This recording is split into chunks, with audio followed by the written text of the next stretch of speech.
Boa tarde, pessoal. Cá estamos no grupo Professores da Educação Infantil para mais uma transmissão ao vivo, para mais uma live. Quem for chegando aí, por favor, dá o seu ok, o seu boa tarde. Nós estamos aqui em Tucano, no interior da Bahia. E aqui em Tucano, Bahia, muito quente. Hoje a gente vai falar um pouquinho sobre as últimas discussões que nós tivemos aqui no grupo, os últimos debates. Como vocês sabem, eu não gosto do termo debate, eu prefiro o termo troca. Eu acho que a gente está aqui para trocar experiência, para aprender um com o outro. Antes de começar a chegar mais o pessoal, nós estamos aí com 8 pessoas na live, eu quero deixar aqui para vocês um pequeno texto, para a gente já iniciando a nossa reflexão do dia. É um texto do livro Pedagogia da Autonomia, Saberes Necessários à Prática Educativa, do Paulo Freire, meu livro de cabeceira, um livro que eu gosto muito e um livro que eu recomendo muito a todos os professores, de início de carreira, de meio de carreira, aqueles de fim de carreira. Leiam Pedagogia da Autonomia, de Paulo Freire. Como prática estritamente humana, jamais pude entender a educação como uma experiência fria, sem alma, em que os sentimentos e as emoções, os desejos, os sonhos devessem ser reprimidos por uma espécie de ditadura racionalista. Nem tampouco jamais compreendi a prática educativa como uma experiência que faltasse o rigor em que se gera a necessária disciplina intelectual. Estou convencido, porém, de que a rigorosidade, a séria disciplina intelectual, o exercício da curiosidade epistemológica não me fazem necessariamente um ser mal amado, arrogante, cheio de mim mesmo. Ou, em outras palavras, não é a minha arrogância intelectual a que fala de minha rigorosidade científica. Nem a arrogância é sinal de competência, nem a competência é causa de arrogância. Não nego a competência, por outro lado, de certos arrogantes, mas lamento neles a ausência de simplicidade que, não diminuindo em nada seu saber, os faria gente melhor, gente mais gente. Este é o finalzinho do livro Pedagogia da Autonomia, do Paulo Freire, uma frase que eu gosto muito, um trecho que eu gosto muito, e uma frase que eu gosto muito que fala sobre a competência e sobre a arrogância de determinadas pessoas. Olá, Soraya Ruiz. Oi, Soraya, coisa mais fofa, adoro a Soraya. Olá, Rosilene Duarte. Sejam bem-vindos aí, pessoal. E quando a gente fala de arrogância e de competência, tem muitas pessoas que entram dentro de uma troca, de um post sobre opinião, para arrotar grandeza. Olá, Jussara, Santa Catarina, aqui a gente tá na Bahia. Santa Catarina, adoro Santa Catarina, gente. Tive Santa Catarina, um povo hospitaleiro maravilhoso. Amo Santa Catarina, amo o Paraná. E, gente, quando a gente embarca nessa questão de disputa de egos, a gente não aprende, ou aprende muito pouco. Eu acho que quem entra num post para colocar a sua opinião e ele vem cheio de razão e cheio de certeza, essa pessoa não tá disposta a aprender com o outro, não tá disposta a observar outras realidades. Ela está fechada no seu mundo, seja um mundo de conhecimento teórico, de conhecimento livresco, ou seja um mundo apenas dela, de realidade, do seu próprio contexto, sem considerar os demais contextos, sem considerar as demais realidades. As pessoas ainda têm esse ranço. Oi, Camila. As pessoas ainda têm esse ranço de considerar apenas o seu espaço escolar, de considerar apenas o seu mundinho e de querer ditar regras para o mundinho dos outros, né? Eu acho que a gente, como educador, deve ter uma visão um pouco diferente de realidade. Eu trabalho há quase 10 anos, há quase uma década na internet, e foi trabalhando aqui na internet, em contato com gente de todo o Brasil e de fora do Brasil, que eu pude ter uma visão bem mais ampla de realidade, né? A minha visão de realidade não é uma visão de Tucano, Bahia, apenas. É uma visão que me passam do sul do Brasil, uma visão que me passam de Minas Gerais, é uma visão que me passam do Japão, uma visão que me passam do ensino do Canadá, uma visão que eu tenho de alguém que conversa comigo que tá trabalhando nos Estados Unidos. Então, assim, a gente não pode simplesmente ter uma visão reduzida daquilo que a gente entende como verdade e querer aplicar aquilo na vida do outro. E quando você entra numa discussão, eu não gosto de discussão, gente, eu já falei 1000 vezes, eu detesto o termo debate. Eu não acho que eu aprendo num debate, para você entrar, para você confrontar a ideia. Eu acho que a gente faz o seguinte, quando a gente quer influenciar, a gente influencia com empatia. A gente coloca a nossa ideia e a gente tem que estar pronto para que aquela ideia seja refutada, porque a nossa verdade não é uma verdade pronta e acabada, não é uma verdade absoluta, não é algo que não vai ser refutado nunca. Eu falo sempre também que eu me dou ao luxo de mudar de opinião. Se o argumento da pessoa e aquilo que a pessoa me trouxer for maciçamente mais forte para me fazer mudar de opinião, eu mudo de opinião sem medo nenhum. Digo isso aqui hoje, amanhã eu posso dizer uma coisa totalmente diferente, porque os tempos mudam, as pessoas mudam, as estruturas mentais da gente vai se modificando e a gente pode sim mudar de opinião, sabe? Eu não sou burrinho de viseira. Você coloca a viseira e você só pode olhar para isso aqui. Eu não só tenho isso aqui. A minha visão tem que ser uma visão ampla, uma visão de educador. E eu acho que como educadores, a primeira coisa que a gente tem que ter é empatia e é respeito. É você observar que o ser humano que está do outro lado não é uma extensão de máquina, é uma pessoa. Não são letrinhas, são seres humanos. Seres humanos que têm emoções, seres humanos que têm sentimentos. Eu tive que excluir muita gente essa semana. Infelizmente, tive que bloquear pessoas essa semana. E o que acontece quando eu bloqueio pessoas? Teve gente que veio na minha linha do tempo me dizer um monte de desaforo. Que eu era uma péssima moderadora e que isso e que aquilo. Teve gente que veio no meu inbox me falar um monte de desaforo. Porque não seguiu as regras do grupo, foi extremamente grosseiro com colegas desse grupo, usou de palavras de baixo calão e queria que a moderação do grupo simplesmente olhasse e achasse que era bonito. E assim, nós somos adultos, nós somos educadores. Isso aqui é um espaço democrático, sim, um espaço em que você pode ter a sua opinião, onde você pode opinar. Mas opine nos posts em que as pessoas estão pedindo opinião. Não opine em posts em que as pessoas estão apenas demonstrando o trabalho delas. E, sobretudo, quando opinar, opine com educação, opine com embasamento teórico e opine observando que a pessoa que está do outro lado não é uma extensão de um computador, não é uma extensão de uma máquina. É um ser humano como você. Assim como você fica acalorado por causa da opinião do outro, o outro vai ficar por causa da sua opinião. Agora, o que você fala do outro e como você fala do outro reflete muito aquilo que você é. Então, há pessoas que são muito arrogantes na colocação delas. Há uma diferença entre você ser firme e entre você ser arrogante. É totalmente diferente. Uma coisa é você querer implantar a sua forma de pensar na vida do outro. Outra coisa é você influenciar positivamente aquela pessoa. Você demonstrar por A mais B que o seu pensamento é um pensamento de uma pessoa que está embasada teoricamente, mas é um pensamento de uma pessoa que também vivencia as diversas realidades. Não é uma pessoa simplesmente que é uma pessoa apenas de livro. E não é uma pessoa que é apenas uma pessoa de prática.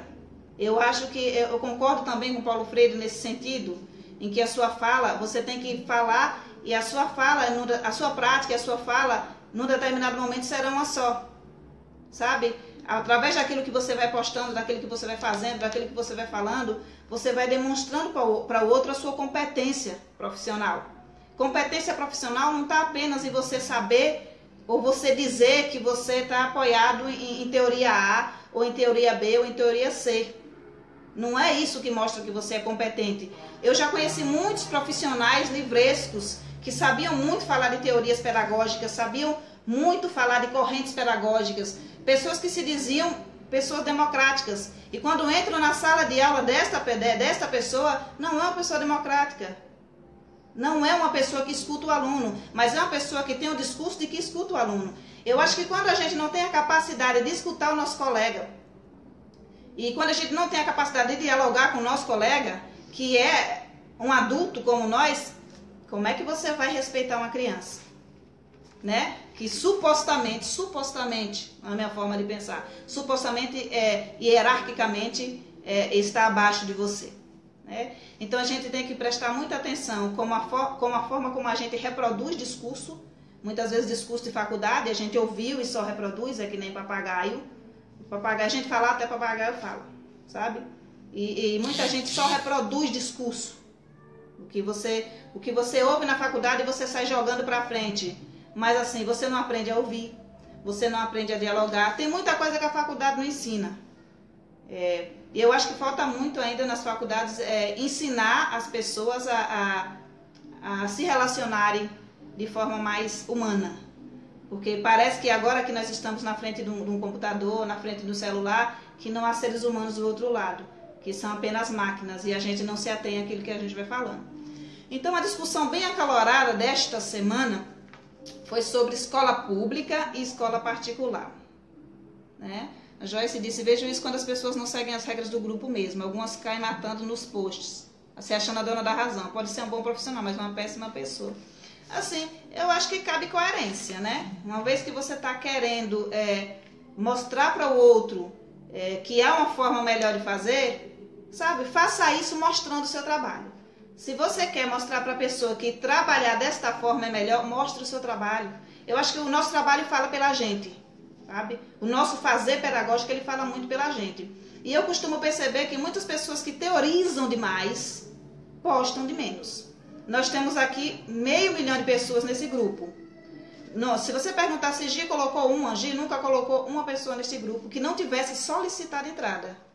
Ninguém aqui foi colocado e ninguém aqui caiu de paraquedas. Todo mundo aqui é adulto e solicitou entrada. Se algum colega colocou, não colocou porque eu pedi, porque eu não peço que ninguém adicione membros para a gente ter mais membros. Eu gosto de qualidade. E eu gosto de profissionais dedicados, que é o que a gente tem muito aqui. Nós temos muitos profissionais dedicados, muitos profissionais que compartilham suas ideias, muitos profissionais que ajudam os outros colegas. E o nosso grupo é para isso, é para auxílio mútuo. É para auxílio mútuo. E a grande discussão dessa semana girou em torno de escola pública e de escola particular. Não opinei nos posts. Ontem uma colega me pediu para soltar um post que eu não tinha liberado por conta de já ter tido uma rusga muito grande no post de escola pública e particular. Desculpa, pessoal.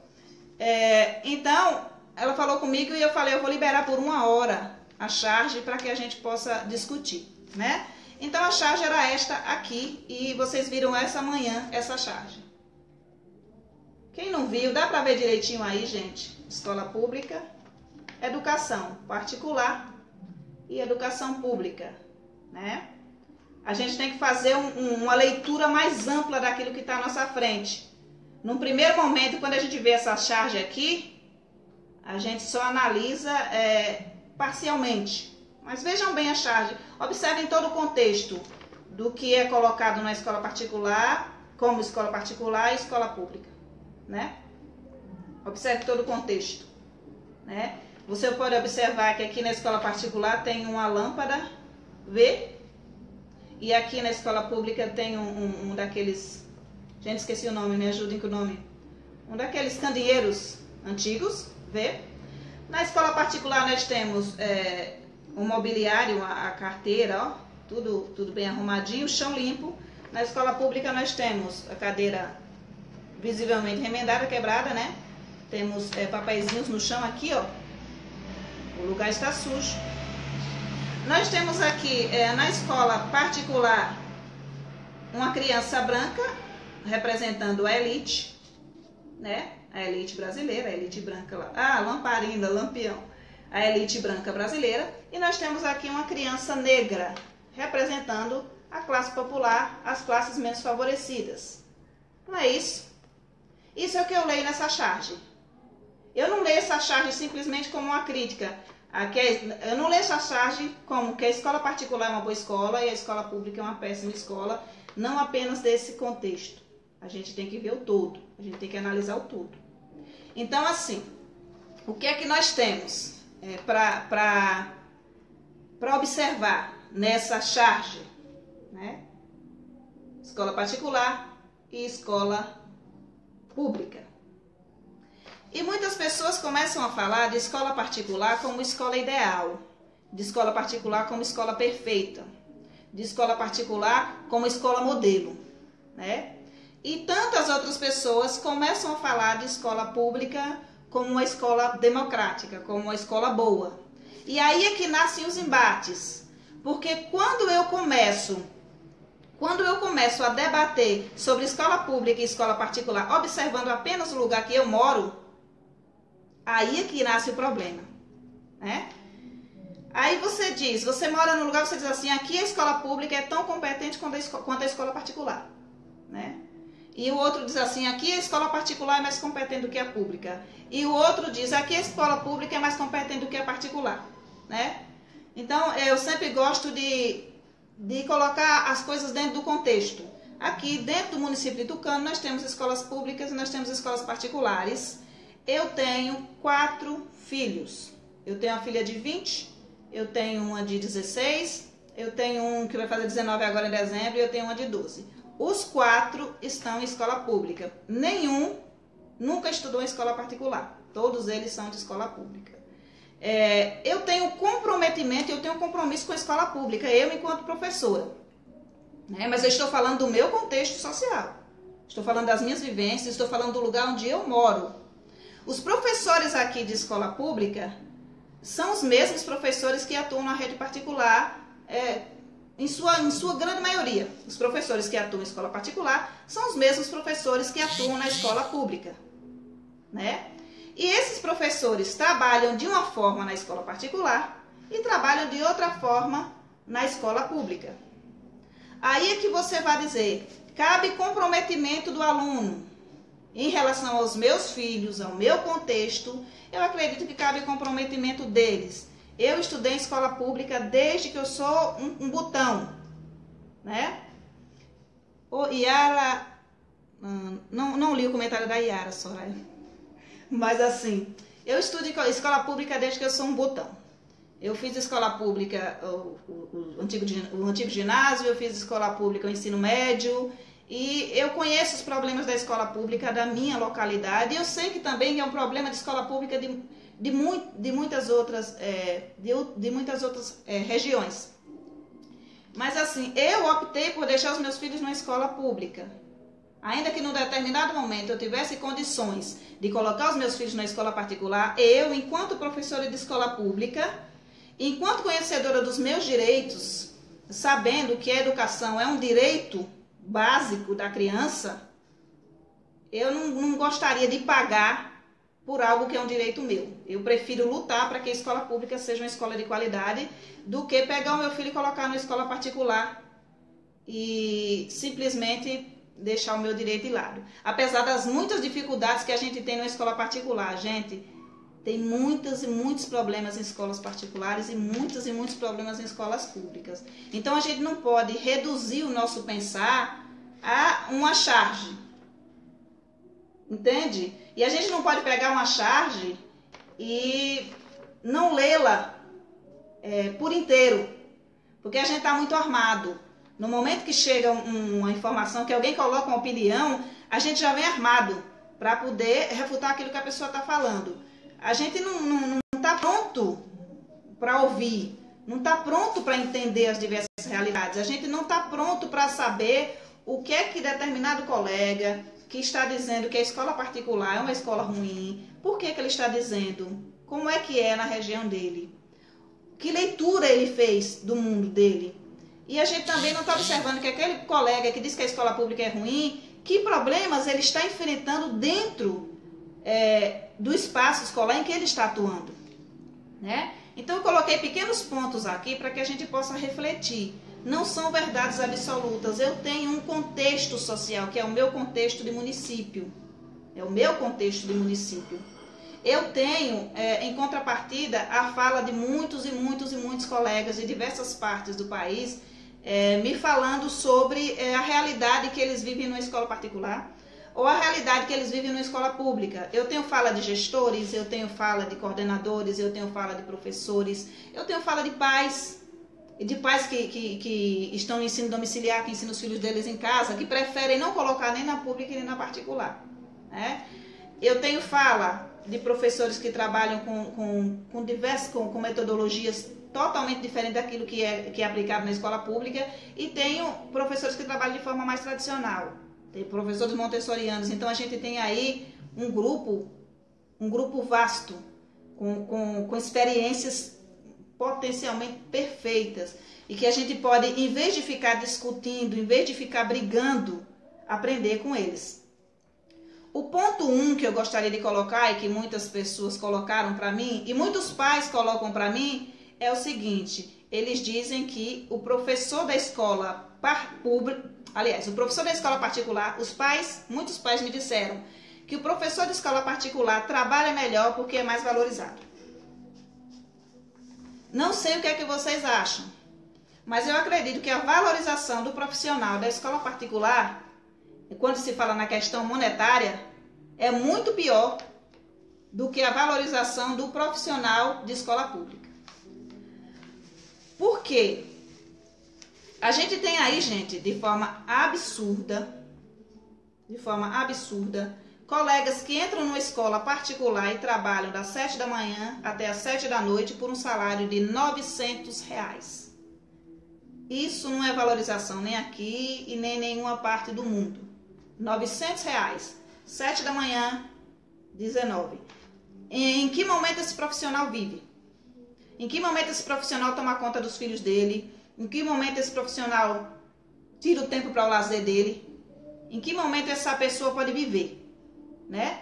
Um professor de escola particular ganha muito pouco, e muitas vezes quem contrata um professor de escola particular procura um professor que saiba trabalhar com EVA, um professor que tenha facilidade para decoração, porque assim ganha 2 pelo preço de 1. Então você pega um profissional professor para fazer o trabalho de professor, e você coloca ele para decorar a sala, para decorar a escola, coloca ele para fazer chamadinha, você coloca ele para varrer salas. Tem professores que têm que varrer as salas de aula, limpar as salas de aula em escola particular. Então, se tem pais que acham que isso é valorização e que a escola particular é melhor no sentido de valorizar o profissional dele, eu discordo. Não são todas as escolas particulares, é verdade. Mas nós temos escolas particulares que têm sistema de ensino fechado, não vou dizer o nome de sistema de ensino extremamente caro, mensalidades caríssimas, e paga um salário de miséria ao seu profissional, e coloca o seu profissional para fazer 3, 4 funções. Isso é exploração. O nome que se dá a isso é exploração, né? Se eu tiver que abrir uma escola infantil para explorar o meu colega, eu não farei, de forma alguma. Eu vou lá caçar uma sociedade, como eu falei para os colegas, procura uma sociedade. Procura 3, 4 colegas para vocês fazerem a sociedade, para vocês trabalharem junto, para vocês dividirem o lucro, sabe? Já que vocês têm amor pela educação e vocês querem fazer direito. Mas pelo amor de Deus, não abram uma escola para pagar R$900 a uma pessoa que entra às 7 da manhã e sai às 19 da noite, ainda coloque ela para fazer chamadinha, para fazer decoração de sala, para varrer a sala, porque isso é exploração. E eu acho que você, enquanto educador e uma pessoa enquanto trabalha com educação, você deve observar que você não pode explorar.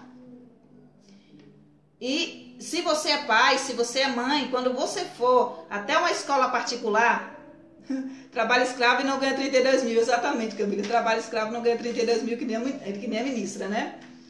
E quando você for numa escola particular, você quiser colocar o seu filho numa escola particular e você achar que o ensino é melhor, você procura saber quanto é que essa escola paga os profissionais dela. Como essa escola trata os profissionais que trabalham lá. Sabe? Porque aí o seu filho não aprende só o A e o B, o seu filho não aprende só a escrever, ele aprende como tratar o outro ser humano. E se ele observar que ele tem um professor sendo tratado que nem capacho, que nem pano de chão, ele vai achar que aquilo é algo normal. Ainda mais na primeira infância, na educação infantil. A que a gente se dedica, né? Então, assim, em termos de valorização, teve até um certo político, acredito que Cid Gomes, essa frase já foi atribuída a Alckmin, mas não é do Alckmin, eu acredito que é do Cid Gomes, que disse que o professor tem que trabalhar por amor, que quem quiser ter salário bom que vá para a rede privada. Primeiro, ele estava totalmente desinformado, porque na rede privada um professor não ganha melhor, né? E a gente não trabalha por amor, a gente trabalha com amor, né? A gente trabalha, a gente presta serviço para receber nossos salários, né? O amor é grátis. Eu sempre falo que o amor é de graça. Eu sou o tipo de educadora que sou muito pautada naquilo de que fala da pedagogia do afeto, da afetividade, do amor, né? Não é à toa que eu amo tanto Freire, de Valon e tantos outros. Porque assim, sem afeto, sem amor pelaquilo que você faz, você não faz nada direito. Você precisa amar aquilo que você está fazendo, né? Então, mas não é por amor que a gente trabalha, não é. É com amor, né? Apesar de que quando você é explorado, você está trabalhando mais por amor mesmo. E se for para você trabalhar por amor, faz serviço voluntário, tá? Muitas vezes é melhor você ir até uma fábrica e começar a trabalhar lá, receber um salário menos injusto. E aí, Ciro Gomes, deve ter sido Ciro Gomes, não Lu, acho que não, Ciro não foi não, é o Cid. Pesquisa aí na internet, vocês que estão na internet, que podem entrar, é Cid Gomes, é a frase do Cid Gomes. Eu acho que ele foi ministro da Educação, foi ministro da Educação de Dilma agora, faz pouco tempo, né? A gente já achou um absurdo quando chamaram o Cid Gomes para ser ministro. É do Cid. Pesquisa aí para mim direitinho. Então, gente, em termos de valorização, escola particular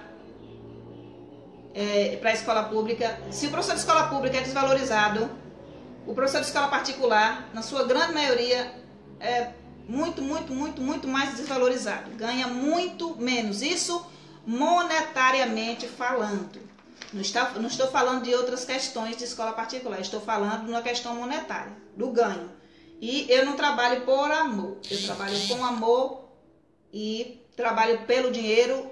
E não é nada demais você, professor, dizer que está trabalhando pelo dinheiro, porque você é um prestador de serviço. O aluno é o seu cliente, os pais dos alunos são os seus clientes e o seu amor é grátis. Segundo ponto, a nossa gestão. A nossa gestão. É muito mais fácil trabalhar com gestão, na minha opinião, de acordo com as minhas vivências, o meu contexto social.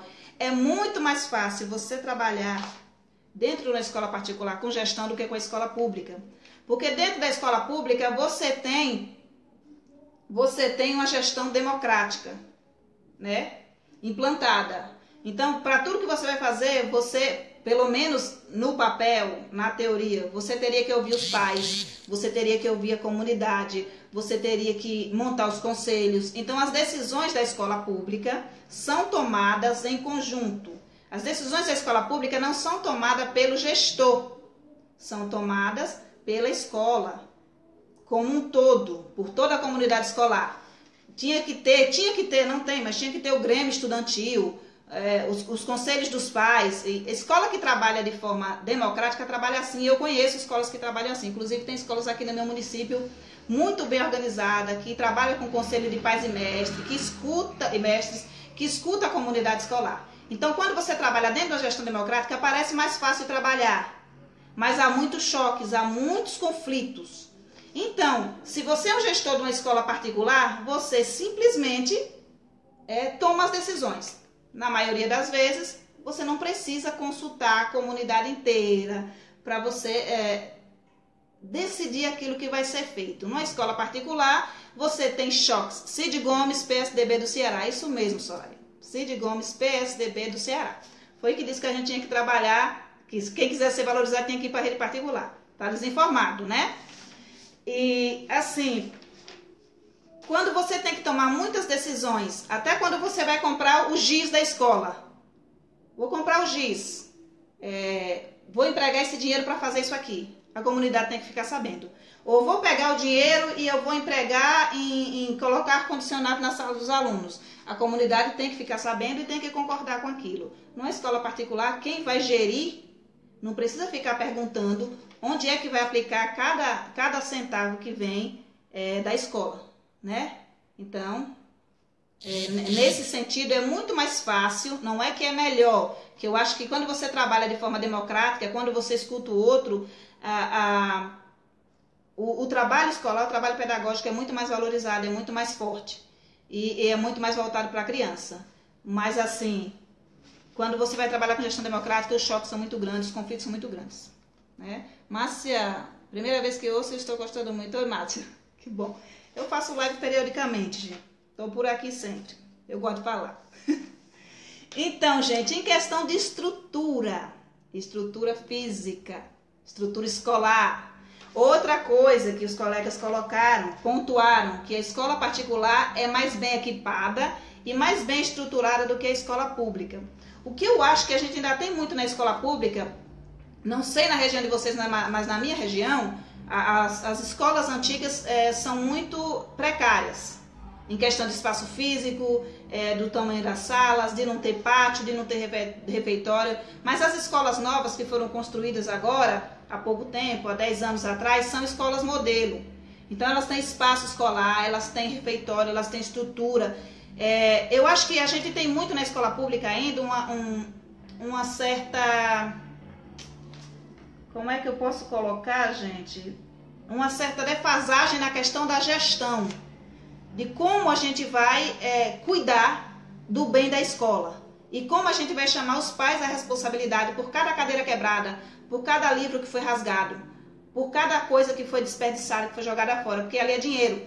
Quando a gente fala de escola pública, a gente pensa em algo que não é pago, e isso é um absurdo sem tamanho, porque a escola pública é uma escola paga pelo meu imposto, pelo seu imposto, é um direito nosso, sabe? Não é algo que você possa dizer, nossa, mas o aluno de escola pública não tem o direito do que tem um aluno da escola particular, porque ele não está pagando. Ele está pagando sim, né? Então a gente tem aí a questão da estrutura física. Tem escolas particulares que têm uma estrutura física excelente, espetacular, espaço físico maravilhoso. Mas, gente, são todas as escolas, aliás, escola particular, são todas as escolas particulares que têm uma infraestrutura decente? Se você for parar para observar e se você for passear pelas escolas públicas, pelas escolas particulares do seu município, sabe? Você vai observar que a infraestrutura das escolas particulares do seu município não são tão tops, não são tão maravilhosas. Às vezes a infraestrutura que tem na escola pública tem numa escola particular. Às vezes, isso vai depender de região, isso vai depender do seu município, sabe? Então, às vezes, você tem uma escola pública com uma infraestrutura maravilhosa, mas que não atende às suas expectativas de pai, às suas expectativas de mãe, às suas expectativas de professor, porque tem muito choque de gestão, porque tem um problema na questão de gerir o recurso da escola. E você tem uma escola particular que é menor, que tem uma infraestrutura mais precária, mas que o ensino é melhor, que pedagogicamente é melhor para a criança, que pensa a criança de uma outra forma. Entende? Então não dá para você simplesmente fechar a questão e dizer escola pública é superior ou escola particular é superior, porque isso depende de contexto, depende de região, depende de cidade, né? Isso em se falando de estrutura. Se você estiver falando de escola particular de grande porte, né? Aí é outra questão. Aqui não existe escola particular de grande porte. Eu moro na ponta do sertão nordestino. É um lugar muito pequenininho. As escolas particulares não são grandes. Mas tem muitos professores da escola pública que tiram seus filhos da escola e colocam eles na escola particular. O que eu acho muito complicado essa questão. Porque uma vez que eu tiro o meu filho da escola pública, onde eu atuo, onde eu trabalho, eu estou dizendo para as pessoas, para os pais que vão colocar esses filhos na minha escola, que eu não acredito no trabalho da equipe. Ou que eu não acredito na segurança das crianças na escola. Entende? Então é disso que a gente fala. Não dá para encerrar a questão, né? Não dá para encerrar. Eu tive numa escola pública aqui do município que eu fiquei horrorizada quando saí de lá. Porque a gente costuma ver muito documentário na televisão, muito bonito, falando sobre o brincar. Eu até escrevi sobre isso, falando sobre o brincar. Muito lindo, as crianças têm casinha de brinquedo, tem um espaço amplo, tem aquela área arborizada, a coisa mais linda. Os documentários são feitos em escolas modelo. Eles não são feitos em escolas reais. Essa é a questão que as pessoas não conseguem ver. Eu fui numa escola que não tem muro, A escola tem uma única sala, é uma sala estreita, onde estão amontoadas crianças, computadores, armários, tudo lá. Tem uma pequena cantina. E o professor não pode deixar a criança ir para fora para brincar, porque passa uma pista onde passa bastante carro e estrada de chão. Então você pega o seu filho e você leva até uma escola onde toda a coordenação diz que você tem que valorizar o brincar, que você tem que valorizar a autonomia da criança, mas você pega essa criança e cerceia a liberdade dela. Pega ela, coloca dentro de uma sala, tranca com chave, porque em lugar de você pensar na autonomia dela e na liberdade dela, você pensa primeiro na segurança. Né? Então é muito fácil a gente desvalorizar o trabalho do outro, é muito fácil a gente falar mal disso e daquilo, sem uma reflexão mais profunda, sem observar os entornos e sem observar também a realidade fora daquilo ali. Você não pode generalizar. Que aqui a gente tem uma escola pública que aparentemente a tecnologia da escola particular é melhor, mas a gente sabe que o governo já mandou recentemente computadores para todas as escolas, né? Sem muro, mas não é aquela de Portugal, né, Gi? Não é aquela de Portugal. É uma escola sem muro, sem infraestrutura. O muro não seria necessário se a gente tivesse uma infraestrutura, né? Mas a gente tem uma escola na beira de uma estrada, com crianças que podem sair a qualquer momento, por qualquer descuido do professor, e podem ser atropeladas. Né? Então, segurança primeiro. Então, coloquemos um muro. Né? Coloquemos grades, para que a gente cuide da segurança. Infelizmente. É essa a nossa realidade. Né? E temos também aqui no município escolas modelo, tops, maravilhosas, fechadas por falta de aluno. É aí onde implica a questão da gestão, onde a gente vai observar a questão da gestão. Você tem não só a gestão pedagógica, a gestão escolar, mas a gestão municipal, que opta por abrir uma escola numa comunidade em que não tem um número de alunos crescentes, né? Uma escola modelo que vai ser fechada, como é o caso de uma escola aqui perto, e onde tem uma escola como essa que eu informei para vocês, sem infraestrutura nenhuma e mais sala alugada para colocar os outros alunos. Ou seja, a gestão não observou que comunidade A precisava de uma escola e que comunidade B precisava de uma escola menor ou não teria aluno para colocar dentro de uma escola. Teria que ser deslocada para a comunidade vizinha. Entende? Como a questão da gestão é um negócio muito sério. Eu acho que quando você vai dar a gestão para uma escola, você precisa saber a quem você está dando essa gestão. Eu não sei se na região de vocês tem eleições para escolher o gestor da escola, para escolher o diretor da escola. Aqui nós temos eleições. Quando tiver eleições aí para escolher o gestor da escola, pelo amor de Deus, não escolham por simpatia, não escolham porque fala mais bonito, escolham pela questão observem o currículo, mas não só o currículo, porque também tem gente que compra os seus diplomas. Infelizmente tem, e tem quem venda. E observe antes de você votar, porque isso vai implicar na educação do seu filho e vai implicar no seu trabalho enquanto professor. Então, quando você fala de gestão e de estrutura, a gente pode observar também que na escola pública e na escola particular tem a mesma coisa. O governo manda computadores, mas os educadores não têm capacitação. Exatamente, Alice. Pois sem metodologia não serve para nada os computadores. É preciso mudar a prática para usar as tecnologias como ferramenta pedagógica. Exatamente. Aí a gente vai entrar nesse ponto da capacitação e da formação do professor mais adiante. Eu vou falar sobre isso também. A gente falou de tecnologia. A gente fala agora de uma coisa muito interessante na escola pública e na escola particular, que é o público-alvo, né? Nós temos na escola pública professores, pais de alunos que acreditam que estão colocando seus filhos na escola, mas não estão pagando. Eu acho que isso a gente devia promover palestras para os pais, para conscientizá-los de que a escola pública é paga e que a escola pública precisa ser fiscalizada. O recurso da gestão precisa ser fiscalizado. Essa história de montar conselho escolar só para pai assinar é uma furada muito grande.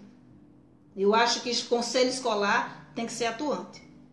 Todo e qualquer conselho do seu município precisa ser atuante. Eu fiz parte do Conselho da Alimentação Escolar, era um conselho atuante. A nossa gestão acabou agora em setembro. E aí já colocaram novos membros, eu não sei a quantas anda. Eu sei que incomodamos bastante, né? Incomodamos bastante porque a merenda escolar não estava no nível pedido pelo... Ai, Jesus, esqueci o nome agora do trequinho. Mas assim, não tinha o valor nutricional adequado, tinha um monte de irregularidade, então a gente buscava meios de fazer com que aquilo fosse mudado. E incomoda a gente, incomoda a gestão, incomoda professor, incomoda diretor, o conselho incomoda. Quando o conselho busca melhorar, uma melhoria de qualidade da merenda para o aluno, ele incomoda substancialmente. Porque ninguém quer meter a mão na cumbuca para poder fazer as coisas. Então fica um dizendo que é culpa do outro, tá tudo bem, a coisa não muda. Então o conselho escolar, conselho de escola, não é para pai assinar, simplesmente. Chega aqui e assine, porque senão a verba não vem. É um conselho para ser atuante, sabe? Escola pública, escola particular, não tem o conhecimento e formação de conselho de pais em escola particular, gente. Não é uma vivência minha. Se vocês trabalharem na escola particular e tiver conselho de pais e grêmio estudantil, deixa a informação aí pra gente, porque já ajuda bastante, né? E na questão do público-alvo, a gente tem na escola particular pais que pagam, que retiram aquela pecúnia mensal para pagar a educação dos seus filhos. E são pais que cobram, porque eles estão pagando, né? Eles têm a noção de que eles estão pagando.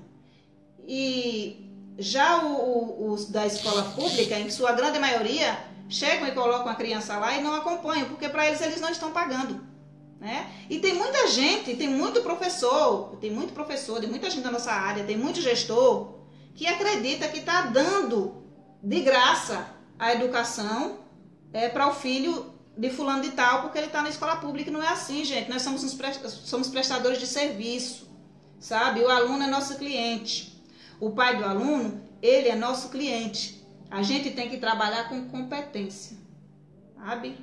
Porque eles estão pagando o nosso salário. O salário que é pago a um professor de escola pública é pago pelos professores, pelos pais, pelos impostos que a gente paga. Então, ninguém está dando educação de graça. Você, quando entra na escola pública para atuar como professor, você não está fazendo nada, você não está fazendo favor para o aluno. Você está prestando um serviço. E eu acho que é isso que a gente deve ter em mente. Estou prestando um serviço, sou um prestador de serviço, tenho que fazer meu serviço muito bem feito. Com competência, com ética. Sobretudo com ética, sabe? Então, quando o público pensa que paga, ele é um público mais presente. E daí que tem muita gente também que fala que é horrível trabalhar em escola particular, porque os pais ficam em cima.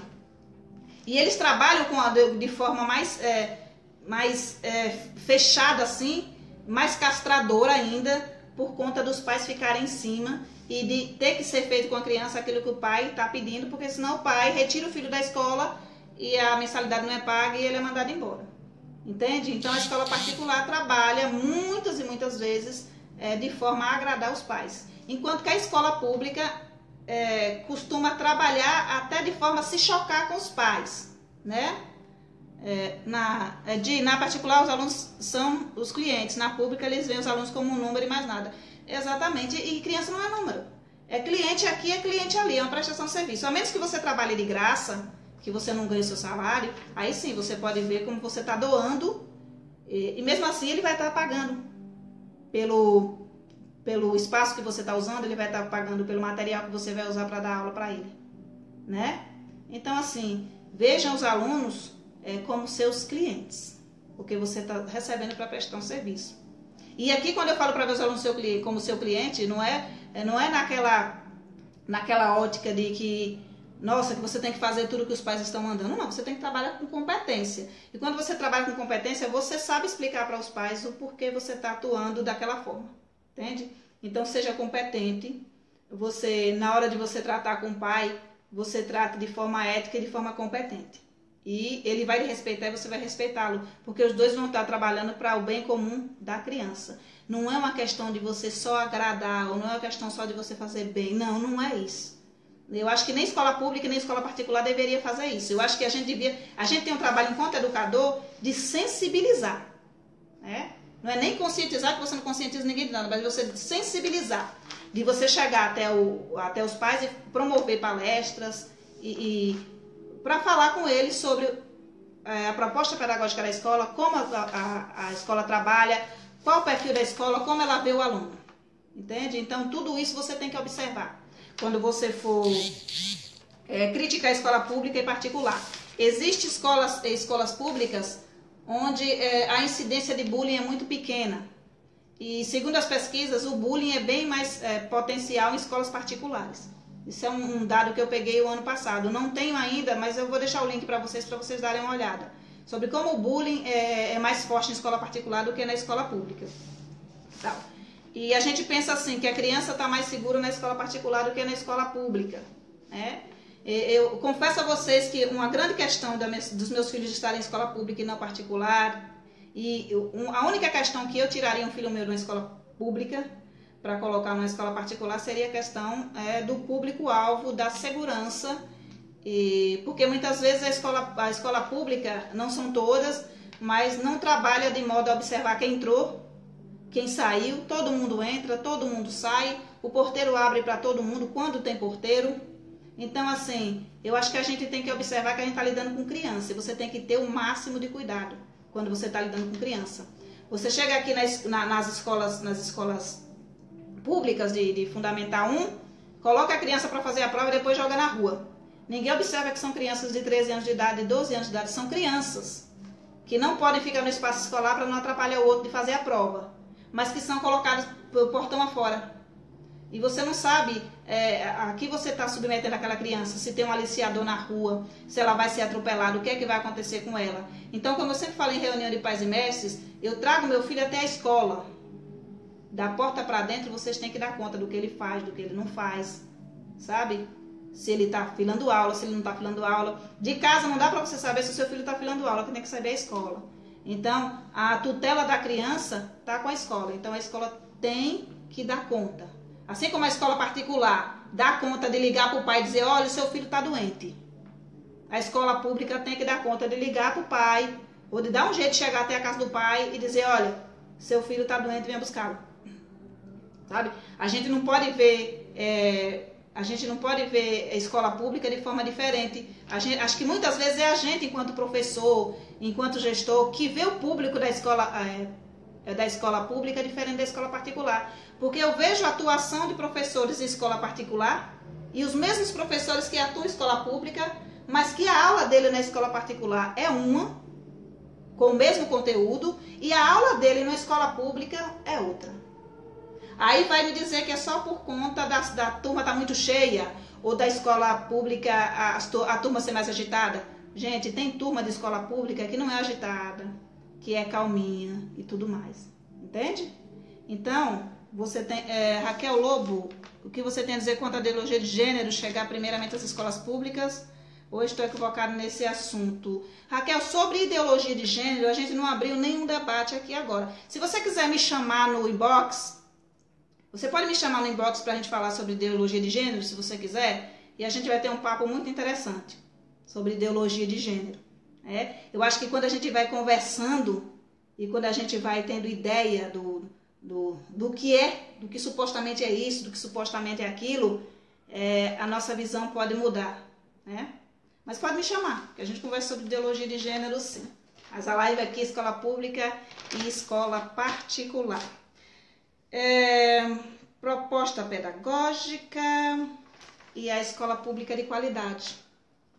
O que seria, gente, a escola pública de qualidade, né? A escola pública de qualidade seria aquela em que gestor é comprometido, em que professor é comprometido, em que pai é comprometido. Né? Cabe comprometimento de todas as partes. Para que uma escola pública seja uma escola de qualidade, é preciso que a gente sente com as partes e que a gente entenda que as partes não são nossos inimigos. Os pais não são nossos inimigos. E os pais têm que perceber que os professores não são inimigos deles. Né? Eu acho que cabe no início do ano, quando eu sentar com os pais dos meus alunos, eu colocar para eles o que é que eu vou trabalhar naquele semestre. E eu falar para eles, olha, eu vou trabalhar tal questão. O que é que você acha do seu filho por dentro dessa questão aqui. Você acha que eu devo abordar como? É você ouvir também o pai, porque você lida com material humano. E você não sabe como é que o pai quer educar o filho dele. Um outro debate que teve aqui enorme foi sobre a questão de professor falar que Papai Noel não existe para o filho da pessoa que está estudando na escola. E você não tem esse direito, enquanto professor, de falar que Papai Noel não existe? Como é que você vai lidar com essa questão? Quando o aluno pergunta para você, as questões vão surgindo. Não é uma coisa que o professor tem. Há o currículo oculto na escola. Muitas vezes as pessoas pensam que o professor fala só daquilo que ele quer. Mas se um aluno chega para mim e pergunta, olha, fulano disse que Papai Noel não existe. Ele existe ou ele não existe? Que saia justo, o que é que você faz? Como é que você trata isso? Né? Como? Então, se você está na escola pública e dentro de uma gestão democrática, sabe, você simplesmente conversa com as pessoas e você aborda os mais diversos temas. Se você for um professor competente e trabalhar de maneira científica, competente e coerente, sabe, você pode falar de qualquer assunto, de qualquer tema, em qualquer tempo.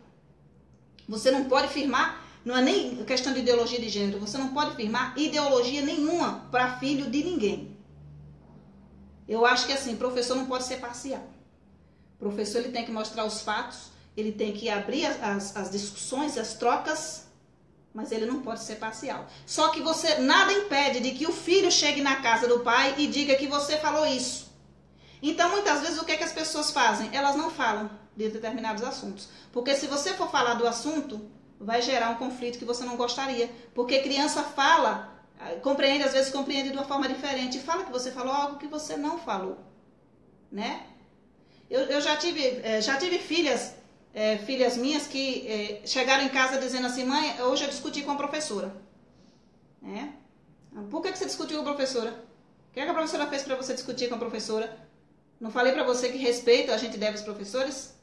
Aí ela disse, é porque no dia da mulher, a professora disse que um parabéns para nós mulheres, todas as mulheres que somos mulheres decentes, mas não para as prostitutas, que não são mulheres, que não são decentes.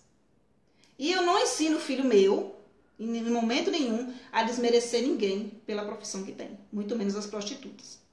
As pessoas têm o corpo delas, querem comercializar o corpo delas, elas comercializam e o professor não tem direito de chegar na sala, aferindo juízo de valor a um ser humano, dizendo que é menos mulher, que é mais mulher por conta disso, né? Já tive diversas questões de machismo, que eu já escutei muito na escola, questões de machismo, de gestor, de coordenador, dizer para as meninas virem com a roupa mais composta, porque sabe como é que é homem, né? E eu falava, eu não sei como é que é homem. Como é que é homem? Quer dizer, se o menino vier sem camisa para a escola, tudo bem, porque as meninas não vão olhar para ele, então não tem problema. Agora, se a menina vier com um short mais curto, vai incitar nos meninos os desejos sexuais, eles podem fazer alguma coisa contra elas, e isso é natural, isso é normal? Será que eu não devo ensinar para os meninos coisa totalmente diferente? Será que eu não estou firmando? Né?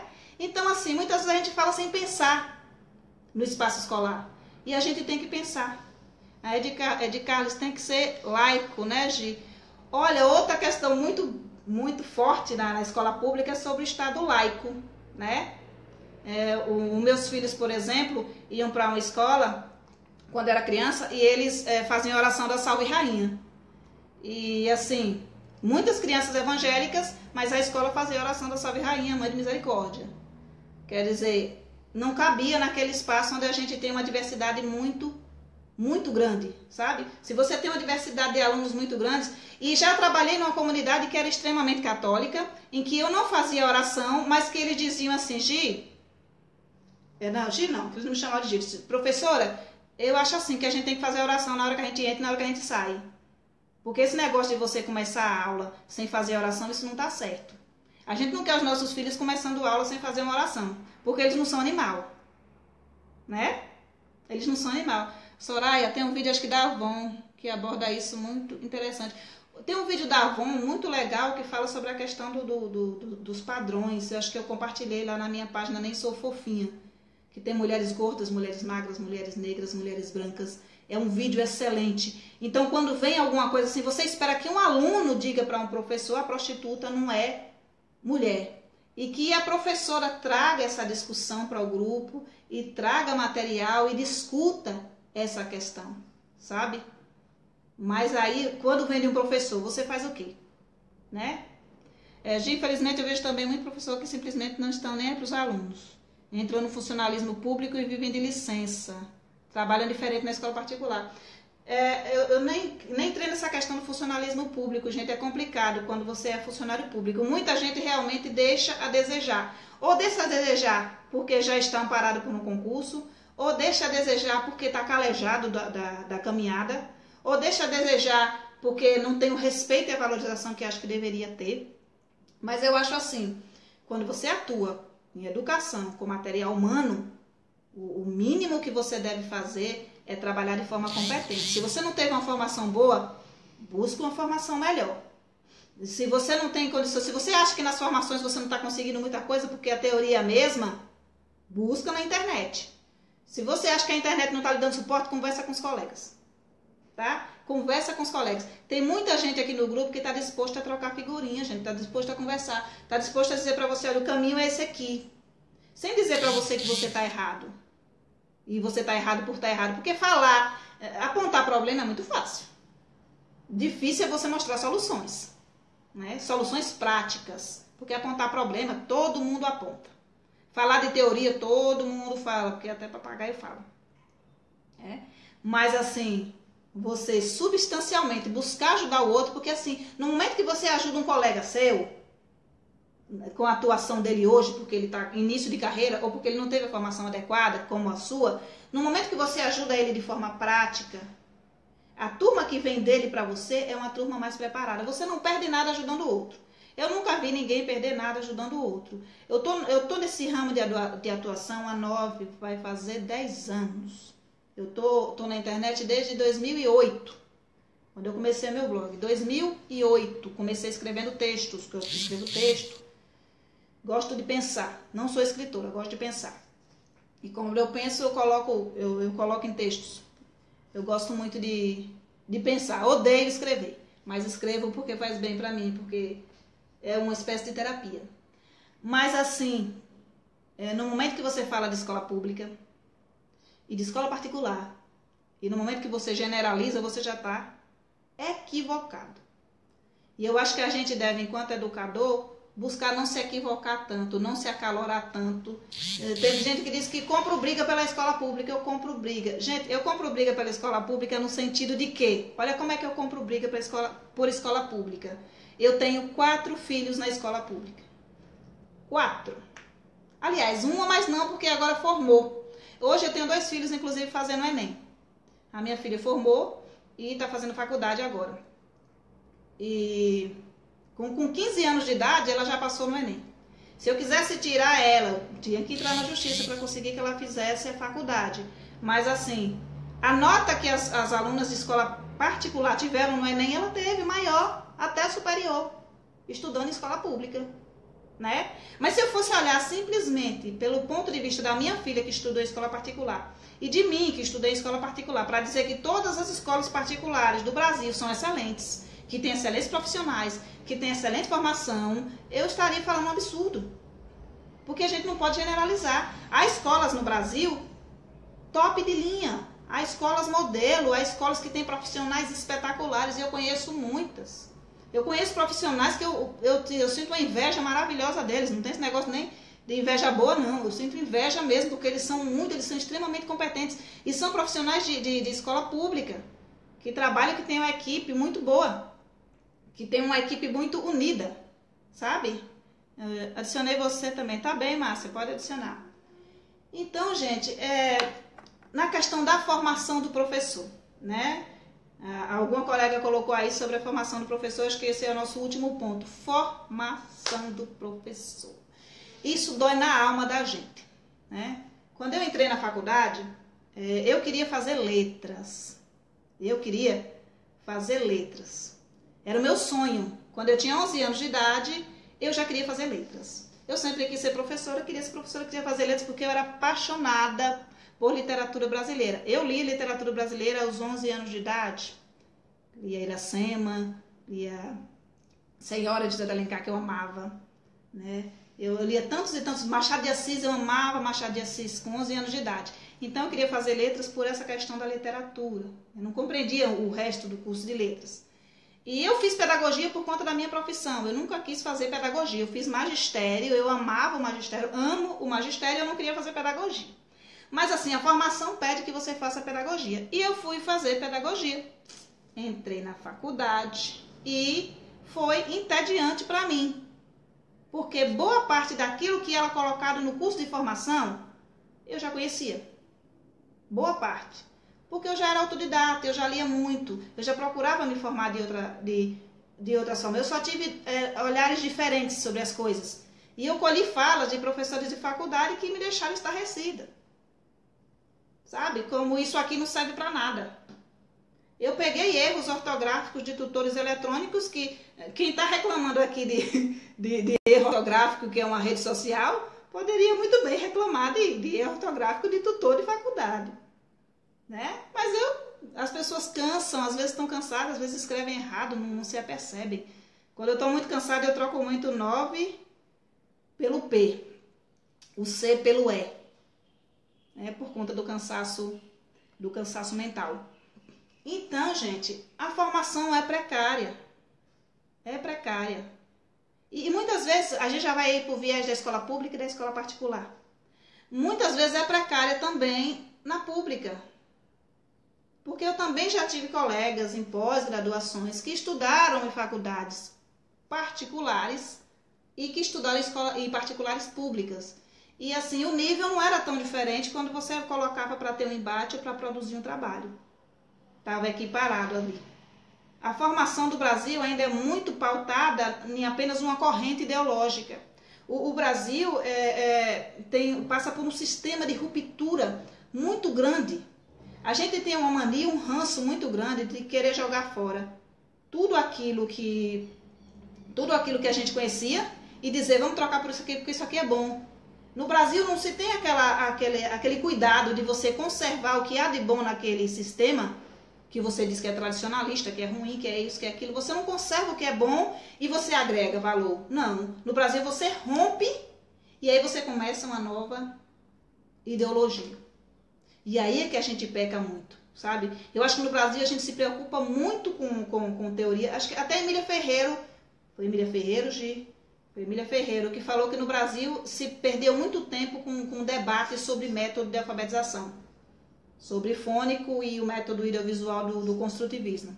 Os próprios teóricos que são utilizados como referência criticam a forma como o Brasil perde tempo com debate improdutivo. E é por isso que eu tenho tanta resistência à palavra debate, porque eu não vejo produtividade num debate, eu vejo disputa de ego, né?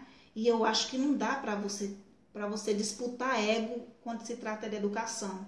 Eu acho que dá para você observar e aprender. Porque é muito fácil você apontar, difícil é você sentar para aprender. E eu aprendo muito com muitos colegas meus, eu observo bastante. A gente sempre falava na escola com os aluninhos, de que a gente tem 2 ouvidos e tem uma boca, para a gente falar menos e a gente escutar mais. Porque quando a gente escuta, a gente aprende mais, sabe? Eu saí de TI, de empresa, para cursar pedagogia, pois entendo ainda que tecnologias servem para ajudar as pessoas.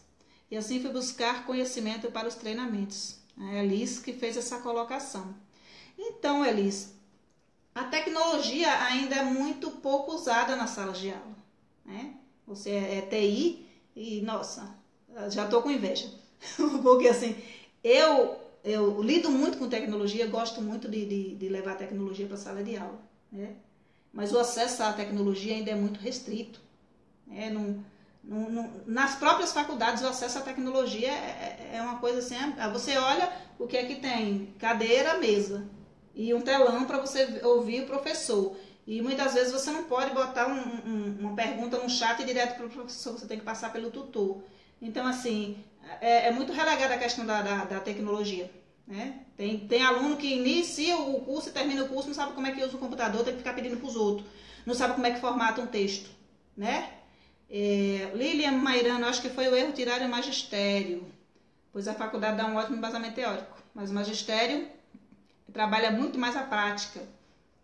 E fez até que as pessoas percebessem quanto estavam ou não. Não consigo ler mais, porque está no celular. Mas assim, eu sou muito fã do magistério. Eu fiz magistério, né? Mas há cursos e cursos de magistério, né? Há cursos e cursos, também não dá para generalizar. O curso de magistério que eu fiz, apesar de ter outra questão da escola pública, falta muitos professores. Tem greve. Escola particular não faz greve, né, gente? Quando você vai puxando o fio, você vai vendo como é complexa a questão. Escola pública faz greve. Escola particular não faz greve. Entende? Mas que se a escola pública não fizer greve, e se o professor não entender que fazer greve também faz parte do fazer dele, porque ele precisa lutar por melhores direitos, por melhores condições de trabalho e uma infraestrutura melhor para os alunos dele, que tipo de professor é a gente, né? Eu acho que a tecnologia, voltando ao tema da tecnologia, a tecnologia é muito pouco usada. Se a gente for olhar as aulas de ciências, não sei na região de vocês, estou falando a nível de região, no ensino de ciências é um ensino livresco, né? Quando devia ser um ensino mais prático. A gente não tem nem laboratório. Será que tem algum laboratório de ciências aqui em Tucano? Eu não sei se tem um laboratório de ciências em alguma escola aqui de Tucano. Talvez em alguma escola modelo tenha. Se alguém de Tucano souber me dizer, por favor, me diga. Mas as escolas que eu visitei, até onde eu visitei, não tem. Então, o ensino de ciência é muito livresco, quando teria que ser uma coisa mais palpável, né? A gente fica muito no blá, blá, blá. E só. E assim a questão da tecnologia. Você falar de tecnologia em sala de aula, sem deixar que o aluno faça uso da tecnologia, é um absurdo. Como é que eu vou falar de celular e de computador se a criança não pode nem tocar no computador? Às vezes eu tenho computador na escola e não se deixa a criança utilizar o computador, porque a criança vai quebrar o computador. E quebra, gente, peça quebra mesmo. É a mesma coisa quando você vai ensinar sobre literatura, sobre o gosto pela leitura, e você não quer que a criança manuseie o livro, porque o livro vai amassar. Eu acho que é muito mais aproveitável você ensinar a criança como ela manuseia o livro, para que ela conserve o livro, você ensinar a criança como ela manuseia o celular, como ela manuseia o computador, do que simplesmente você não deixar que a criança manuseie aquilo, né? Então, quando você fala de escola pública e de escola particular, a gente vem aí o último ponto, que alguém até colocou, que era racismo. Alguém entendeu como racismo, disse, olha só o aluno da escola pública, né? Que o aluno da escola pública, que é a escola ruim, na interpretação de algumas pessoas, eu não interpretei a charge dessa forma, que ele era negro. E que a escola particular ele é branco. Mas, gente, isso daqui é uma questão de elite e de classes populares. É o que é. A grande elite branca brasileira está em escola particular. Paga para que os seus filhos estudem. Pagam caro. A grande elite está em escola particular. E a grande massa de desvalidos da classe trabalhadora, que em sua maioria é de negros, né? Sou negra, minha mãe é negra, meu pai é negro. Então a gente conhece a realidade de você ser negro neste país. Apesar de muita gente negar o racismo, tem muita gente que nega que racismo existe. Para muita gente, racismo não existe. Para muita gente, isso é papo de negro, né? Mas assim, a escola pública, a escola que retratada como uma escola sucateada, como uma escola que não tem tecnologia, como uma escola suja, né? Como uma escola mal cuidada, é frequentada pela classe popular, pela classe trabalhadora, pela classe que não pode pagar pelo ensino. E o ensino que não deveria ser pago, porque toda criança tem direito à educação, tem direito ao lazer. Constituição de 1988, que a gente rasga. Quando a gente diz que a escola particular, que só a escola particular presta, a escola pública não vale nada, a gente não está assumindo um compromisso com a escola pública de fazê-la valer alguma coisa. Porque a elite que está na escola particular ela está articulando para que a escola particular valha. Enquanto que nós, da classe dos menos favorecidos, da classe dos trabalhadores, não estamos nos articulando para fazer com que a escola pública seja uma escola de qualidade. E é isso que a gente deve observar quando a gente diz assim, eu prefiro um filho meu na escola particular, eu trabalho na escola pública, mas eu prefiro o meu na escola particular, porque a escola particular é melhor. Porque assim, é muito mais fácil eu pegar o meu filho e desalojar ele de uma escola pública para uma particular, para ele ter um estudo melhor, do que eu lutar para que o meu direito seja garantido. Porque, gente, garantia de direito nesse país tem que ser uma guerra. Para você garantir um direito nesse país, você tem que brigar. Você não consegue nada nesse país a nível de garantia de direito sem luta. Sem uma guerra constante, sem uma guerra diária. Você tem que lutar para que o seu filho tenha segurança na escola. Você tem que lutar para que o seu filho tenha uma merenda boa na escola. Isso você consegue, quando você fala de merenda, com articulação de conselho. Quer dizer, fez-se uma forma de descentralizar o poder e que não funciona porque as pessoas são apáticas, porque as pessoas não querem lutar. Né?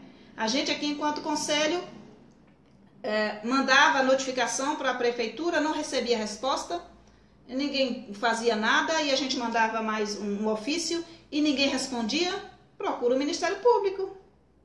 Uma vez procurado o Ministério Público, aí a prefeitura, aí o gestor lá na época começou a atender o conselho.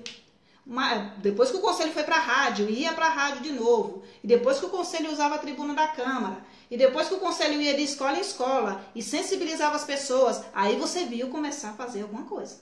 Aí você viu o cardápio chegar na escola, aí você via a qualidade da merenda melhorar, aí você via um caminhão baú com freezer chegar.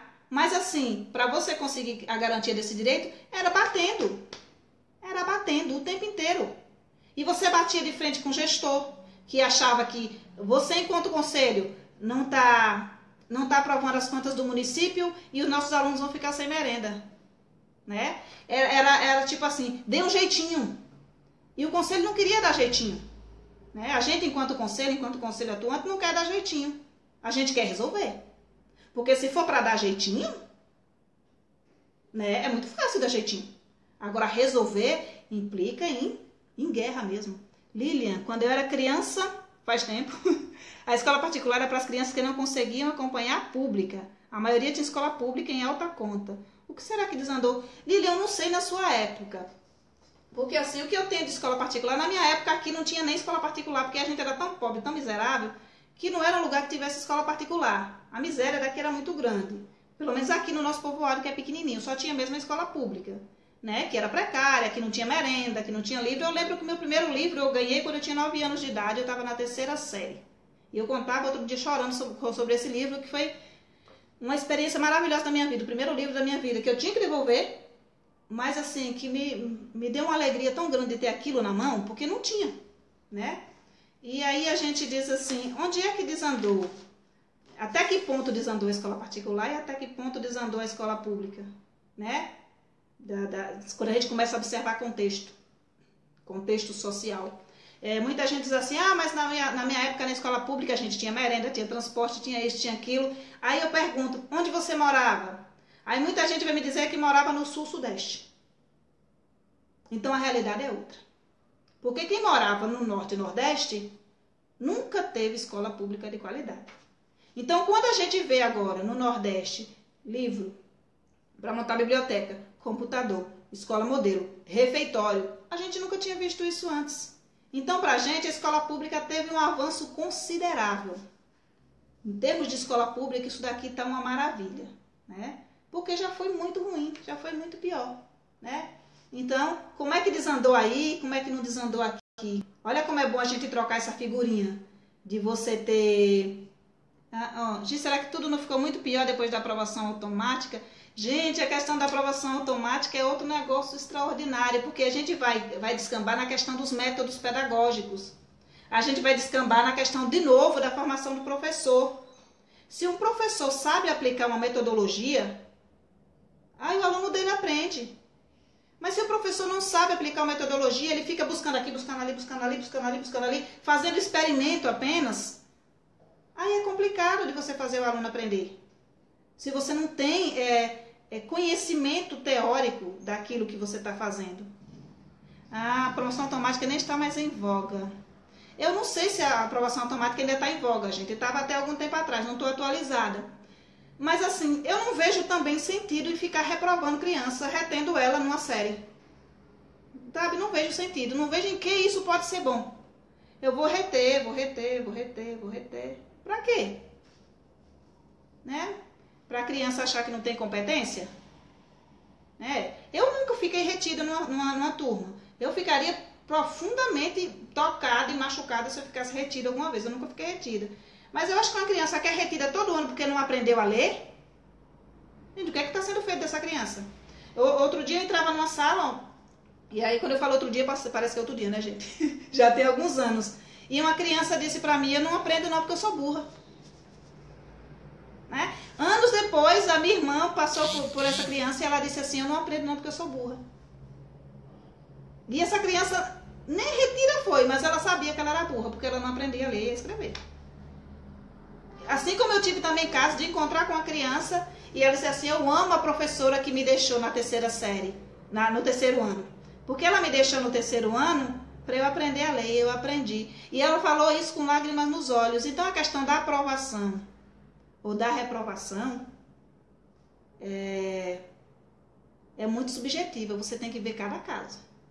Então eu não posso achar que é natural reter todo aluno, que assim eles vão aprender, porque não é assim que se aprende. Vamos reter todo mundo que eles aprendem, não.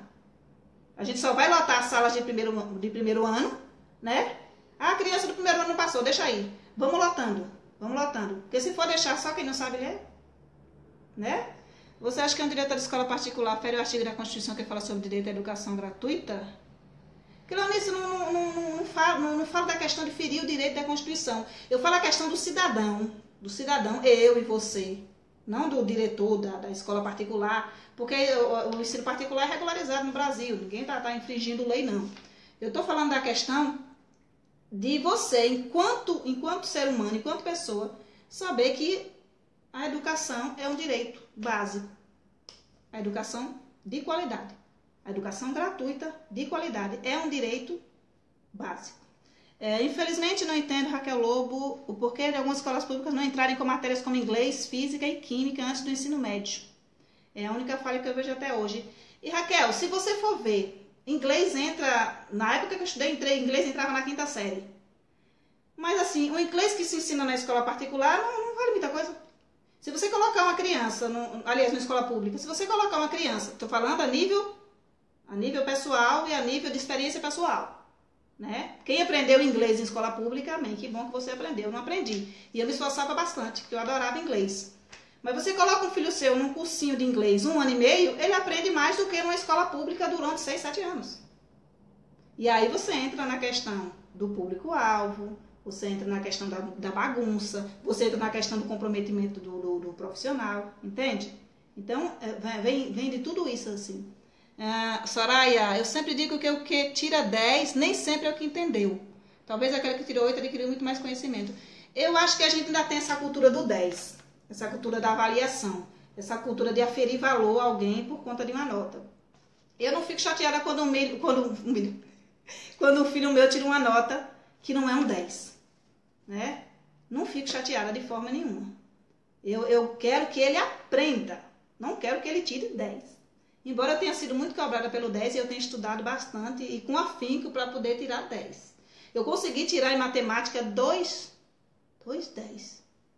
9,8, um 10 e outro 10. Em toda a minha vida acadêmica, eu tinha pavor de matemática. Tanto é que eu fiz o meu TCC em matemática por conta de perder esse medo. Eu tenho até um curso hoje de matemática lúdica na educação infantil. Eu precisava perder o medo que a escola me colocou de matemática. Né? Então, eu tinha que fazer alguma coisa. Então, quando a gente vai fazer um TCC, as pessoas sempre dizem assim, faça um TCC naquilo que você sabe mais, naquilo que você domina. E muitas pessoas dizem assim, por que você não faz um TCC falando sobre Paulo Freire? Eu não quero estudar Freire a nível de fazer um TCC, de fazer algo técnico. A minha dedicação às leituras de Freire é uma dedicação a nível pessoal, a nível de absorver aquilo que eu acho que é interessante para a minha prática pedagógica, né? Não é a nível de escrever tecnicamente apenas, apesar do TCC traz muito para a nossa prática, mas eu acho que eu ia tomar um pouco de ranço do Paulo Freire se eu fosse colocar ele naquela pressão de fazer um TCC, né, gente? Então, o que a gente pega aí? Do que adianta química em escola pública se você não ensina da forma apropriada? Do que adianta ciências? Quem se encanta por ciência em escola pública? Eu nem sei se encanta por ciências em escola particular, porque a ciência é um negócio muito livresco, né? Soraya, a avaliação é muito relativa. Eu acho que deveria ser constante, não em um dia. Criança, adulto, pode não estar bem naquele dia específico, pode ficar nervoso e não conseguir passar o que sabe. Exatamente. Eu gostava de questões na escola que me levassem a pensar. Eu não gostava de questões fechadas, apesar de eu achar que conceitos são muito importantes. É preciso que você aplique conceitos, que você ensine conceitos para as crianças, que hoje em dia não se ensina muito conceito para criança. Por exemplo, você ensina adjetivo, você ensina substantivo, mas você não dá o conceito, né? Você ensina verbo, mas você não dá o conceito. Eu acho o conceito muito importante. Mas a gente também tem que levar a criança a pensar, né? Conteúdos que não têm aplicabilidade na vida prática servem para quê? Exatamente. E isso se falando de matemática também. E se falando de língua portuguesa. Muitas das coisas que se ensina na escola pública, na escola particular, se ensina para fazer Enem. Hoje as crianças estão fazendo Enem. Meus filhos estão fazendo Enem hoje também. O que acontece? Meu sobrinho já faz provas no estilo Enem, que é na escola particular. Se você fizer prova estilo Enem no segundo, no terceiro, no quarto ano, numa escola pública, nossa mãe, vão cair matando em cima de você. Porque tem fiscalização para todo lado, mas ninguém fiscaliza escola particular. Aí senta uma criança no quarto ano para preparar ela para passar no vestibular. Aí a criança, em lugar de estar fazendo outras coisas, de estar aprendendo outras coisas, ela está treinando para passar no Enem. E, supostamente, o ensino da escola particular é melhor, mas é um ensino tradicionalista. Em muitos e muitos casos, é um ensino bem tradicional. Agora, fala o seguinte, em termos de fiscalização. Vai um professor de escola pública fazer o que ele quer. Aí entra a gente com um projeto de lei. Aí vem vereador na sala de aula. Aí vem prefeito na sala de aula. Aí vem gestor falar que não pode. Vem secretário de educação falar que não pode. Vem coordenador da pitaco. Mas numa escola particular, o MEC nem vai lá fiscalizar.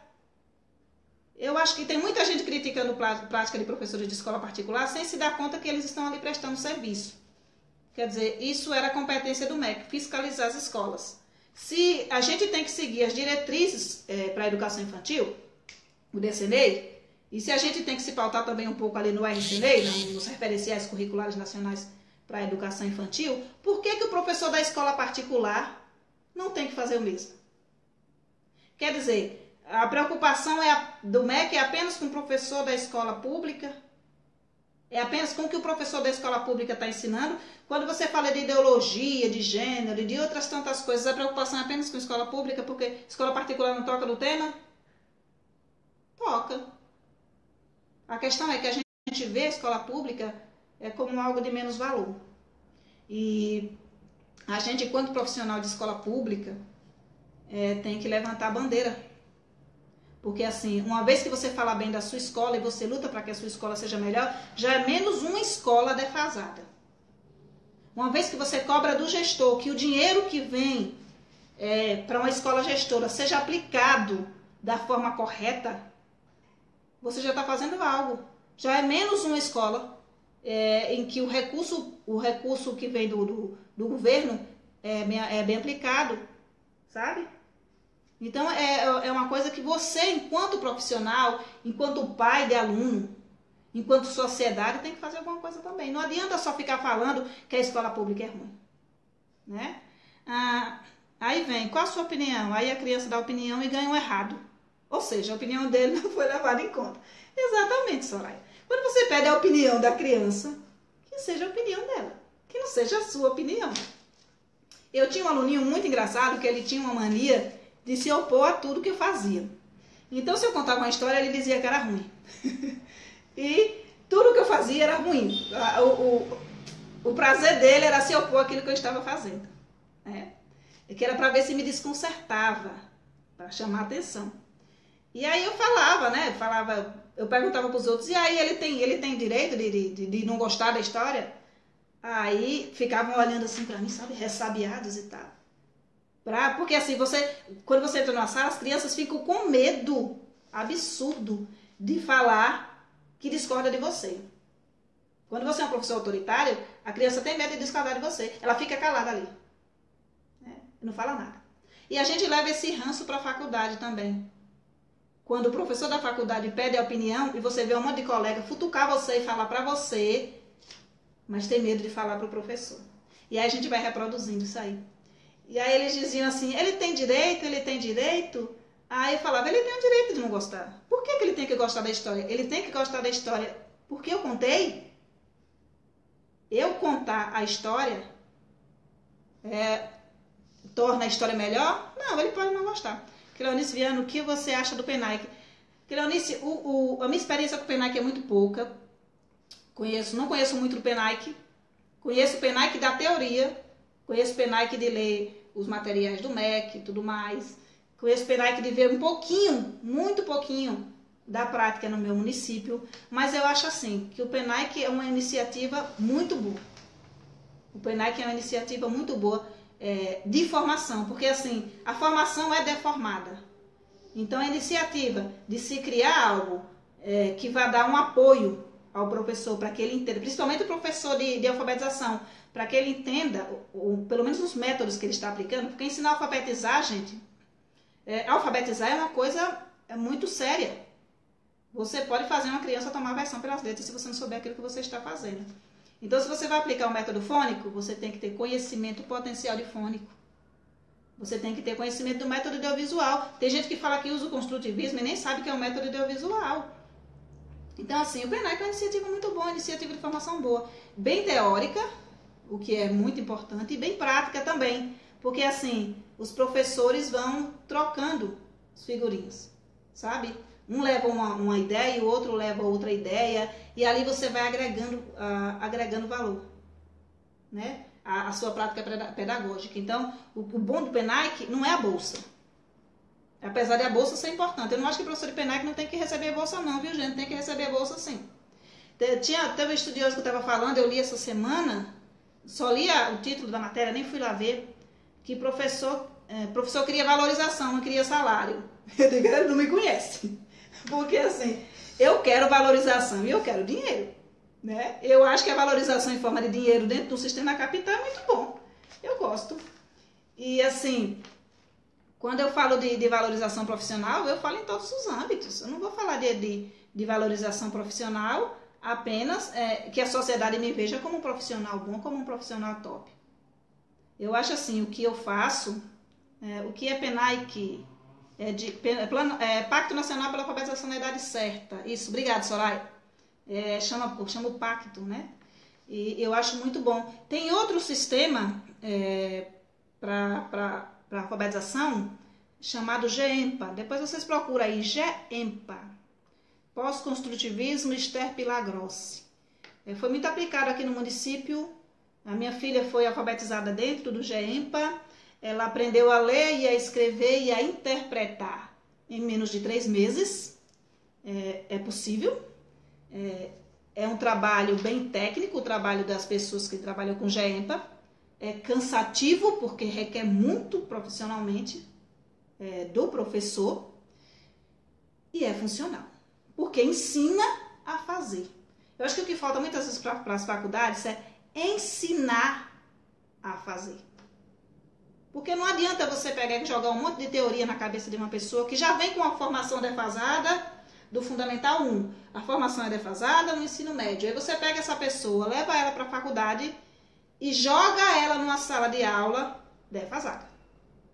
Né? Então você vai ter professores escrevendo, trocando mais pelo mais, trocando o mim pelo eu. né? Você vai ter muito disso, né?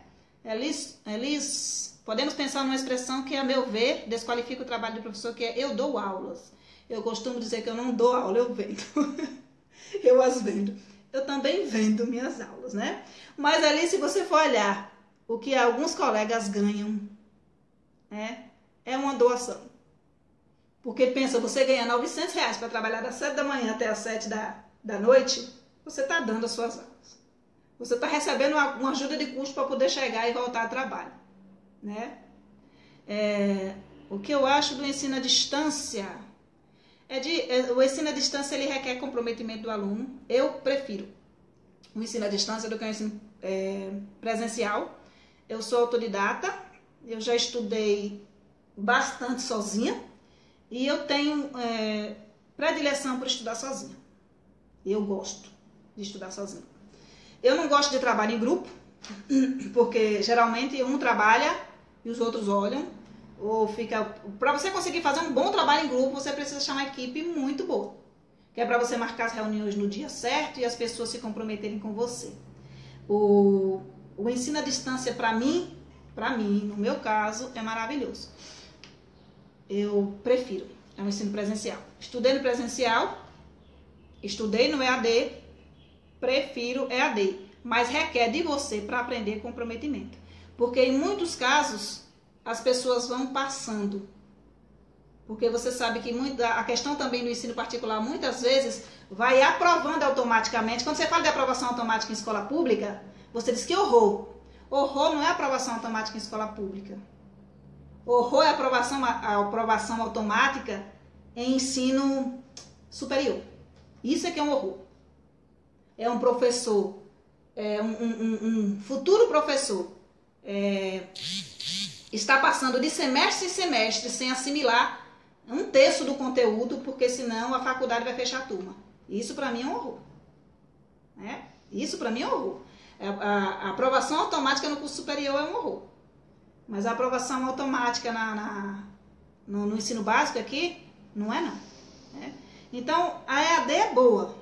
É boa para quem se compromete, para quem estuda. Para quem senta o bumbum na cadeira e tem comprometimento. E gosta de estudar. E gosta de ler. E gosta de educação. Eu já tive conversa com pessoas que disseram para mim, eu fiz pedagogia, eu achei que... Eu estou frustrada com pedagogia porque eu achei que quando acabasse o curso eu ia parar de ler. E aí vem formação atrás de formação e eu tenho que ficar lendo. Se você for fazer pedagogia, você tem que gostar de ler. Né? Prefiro EAD, mas depende da metodologia aplicada. Pois se instrucionista, respostas prontas, eu detesto, mas tem quem gosta.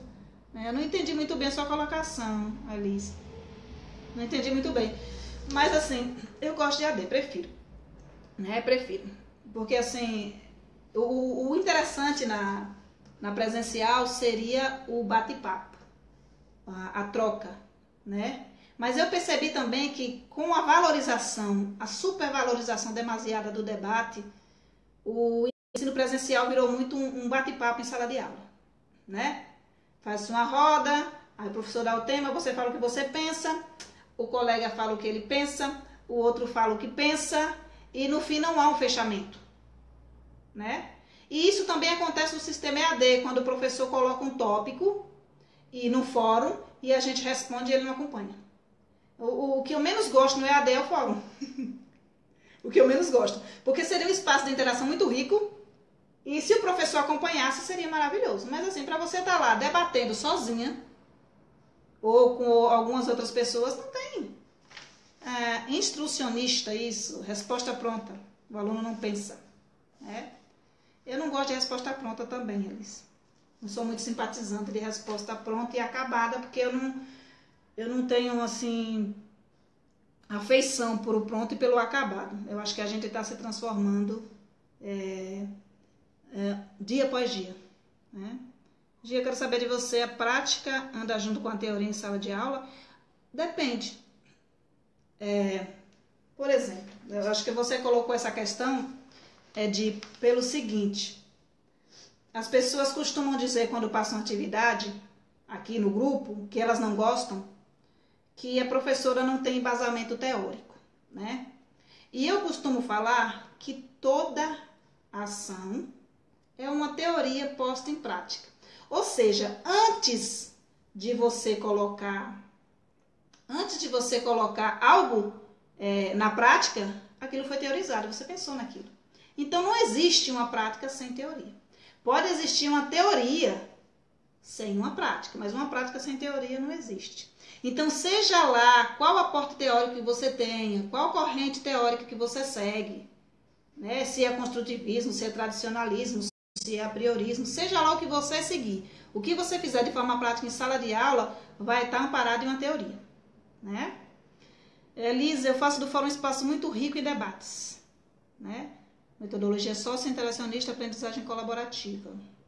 Ai, que bom. Eu gostaria de encontrar um fórum mais rico. As pessoas já têm até certa resistência ao fórum. Eu tenho fóruns nos meus cursos. Eu abro fóruns nos meus cursos. E as pessoas não interagem muito. A interação é muito pouca. E eu acho que a interação é muito boa quando está todo mundo disposto a aprender. Quando não está aquela disputa de ego. Soraya, eu penso que em algum momento a teoria sempre encontra a prática, né? Eu penso, Soraya, que a gente tem que fazer aquilo mesmo que o Freire coloca, que não é só ativismo e não é só blá blá blá, né? Não só ativismo, não só blá blá blá. Tem gente que é só blá blá blá, blá blá blá blá. Fala, repete aquilo que viu nas formações e repete, internaliza aquilo, bota pra fora, mas é só blá, blá, blá. E tem gente que é só ativismo, faz, e não tá pensando muito sobre a prática. Não tá com uma reflexão profunda. Elis, faça avaliativo, sem avaliação não tem certificado. Gente, sem avaliação não tem certificado nunca. O problema é que as pessoas que fazem, muitas pessoas, não todas as pessoas que fazem cursos de capacitação, cursos online, elas pensam que estão comprando certificado. E certificado não é para ser comprado. Você precisa fazer avaliação, sabe? Você precisa estudar, você precisa internalizar aquilo que você leu, você precisa debater, e é assim que você aprende. Agora, se for só para vender certificado, as pessoas vendem, né? A gente acha de tudo por aí. Então, fofuras, já me estendi muito aqui, né, gente? Tem um tempão que eu tô aqui. Já me estendi muito aqui sobre esse nosso debate sobre escola pública e escola particular. Isso aqui já virou mais um bate-papo, né? E é uma coisa gostosa, né? Quando a gente pode interagir com o outro, né? E tal.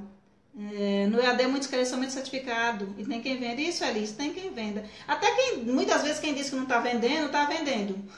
Porque assim, uma vez que você fica aprovando automaticamente aluno que não tem condições e você está jogando esse pessoal na sala de aula. Gente, sala de aula é um lugar muito... Sala de aula é um lugar muito... nossa, esqueci a palavra, mas assim, é um espaço que você não deve entrar para atuar de qualquer jeito. Eu acho que você tem que ter comprometimento com aquilo que você está fazendo. Pelo amor de Deus. Volta e meia, alguém vem aqui em casa. Eu trabalho só como blogueira. Eu trabalho no meu site e eu ministro cursos. Então eu não tenho tempo para sala de aula. Então sempre que alguém vem me chamar, diz assim, Gi, eu queria que você que você pegasse uma sala de aula e tal. E eu falo, eu não tenho condições de pegar uma sala de aula, gente. Não tenho condições de pegar uma sala de aula porque eu não tenho tempo. Para mim, plano de aula é roteiro. Para mim, os meus alunos são importantes. Eu me preocupo com cada coisa que eu vou levar para dentro da minha sala de aula. Eu me preocupo com cada palavra que eu vou falar. Com cada ideologia que eu posso vir afirmar com a minha forma de pensar. Porque eu estou trabalhando com material humano com o filho dos outros. Né? Eu cuido para poder não me cercar de preconceitos. Eu cuido para poder não me cercar de religiosidade. Eu tenho a minha fé. Eu acredito em Deus. Mas eu respeito o agnóstico, eu respeito o ateu, eu respeito as diversas religiões, porque eu acho que o que um bom profissional tem que ter é isso, respeito ao outro. Acima de qualquer coisa, você precisa respeitar o outro, né? E aí eu quero fechar com vocês, relendo aquele pedacinho final, para que a gente venha a observar como a gente se porta diante do outro, para que a gente venha observar, e quem não ouviu no início da live vai poder ouvir agora, para que a gente possa observar o que a gente está fazendo no momento que a gente está entrando numa troca de ideias. Isso aqui que a gente está fazendo, gente, não é uma troca. Aliás, não é um debate, não é uma discussão, não é uma disputa de egos. Entende? É uma troca. Eu estou falando com vocês e vocês estão falando comigo. Eu posso vir a influenciar vocês e vocês podem vir a me influenciar, porque eu estou aberta a ser influenciada. Se você me trouxer um dado sobre escola particular que eu não sabia, eu vou agregar aquilo que eu já sabia. Se você me trouxer um dado sobre escola pública que eu não sabia, eu vou agregar valor. Sabe? Eu não vou ficar tentando brigar com você para impor meu modo de pensar. Porque isso não é nem racional. Isso não é nem racional. Isso é incoerente e nada racional. Sabe? Então eu vou ler para vocês a parte final aqui desse livrinho, que é o meu livrinho de cabeceira. Foi um presente que eu ganhei, que eu amo de paixão. Eu tinha em PDF, mas eu prefiro o livro. Gosto do cheiro do livro, né? Gosto do cheiro do livro. Como prática estritamente humana, jamais pude entender a educação como uma experiência fria, sem alma, em que os sentimentos e as emoções, os desejos, os sonhos devessem ser reprimidos por uma espécie de ditadura racionalista. Nem tampouco jamais compreendi a prática educativa como uma experiência a que faltasse o rigor em que se gera a necessária disciplina intelectual. Estou convencido, porém, de que a rigorosidade, a séria disciplina intelectual, o exercício da curiosidade epistemológica não me fazem necessariamente um ser mal amado, arrogante, cheio de mim mesmo. Ou, em outras palavras, não é a minha arrogância intelectual a que fala de minha rigorosidade científica. Nem a arrogância é sinal de competência, nem a competência é causa de arrogância. Não nego a competência, não nego a competência, por outro lado, de certos arrogantes, mas lamento neles a ausência de simplicidade, que não diminui nem nada meu saber, os faria gente melhor, gente mais gente. E olha aí a Rosa Maria me alertando em relação ao meu decote. Obrigado, viu, Rosa? Obrigada pelo alerta sobre o decote. Vai que tá passando alguma coisa aí que não devia passar. Então, gente, quando entrarem numa discussão, seja sobre qualquer tema, seja sobre esse que a gente teve agora à tarde, ou sobre qualquer outro, entre com humildade, entre com vontade de saber, entre com vontade de aprender cada dia mais, sabe? Não entra como dono da verdade, não entra como uma pessoa que sabe mais e não entra para disputar egos, sabe? Entra para fazer história, a sua história, não é nem a história do outro, é a sua história, sabe? A sua caminhada profissional.